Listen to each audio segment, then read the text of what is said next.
পুরুষের নাভির নিচ থেকে হাঁটু পর্যন্ত অংশটুকু সতরের অন্তর্ভুক্ত, যা ঢেকে রাখা ফরজ। নামাজ অবস্থায় সতরের কোনো অঙ্গের 1/4 3 তাসবি পরিমাণ সময় খোলা থাকলে নামাজ নষ্ট হয়ে যায়।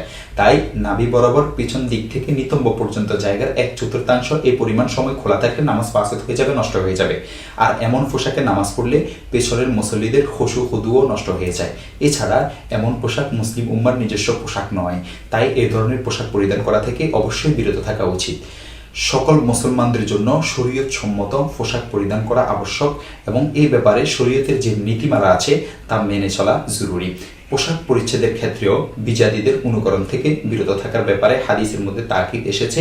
দেখতে পারেন সুনানে আবু দাউদ হাদিস নং 4027, মিরকাত 8 নং খণ্ড 222 নং পৃষ্ঠা, আব্দুল মুখতার 1 নং খণ্ড 404 নং পৃষ্ঠা ও 408 নং পৃষ্ঠা, খোলাসাতুল ফাতাওয়া 1 নং খণ্ড 74 নং পৃষ্ঠা, ফাতাওয়া হিন্দিয়া 1 নং খণ্ড 59 নং পৃষ্ঠা।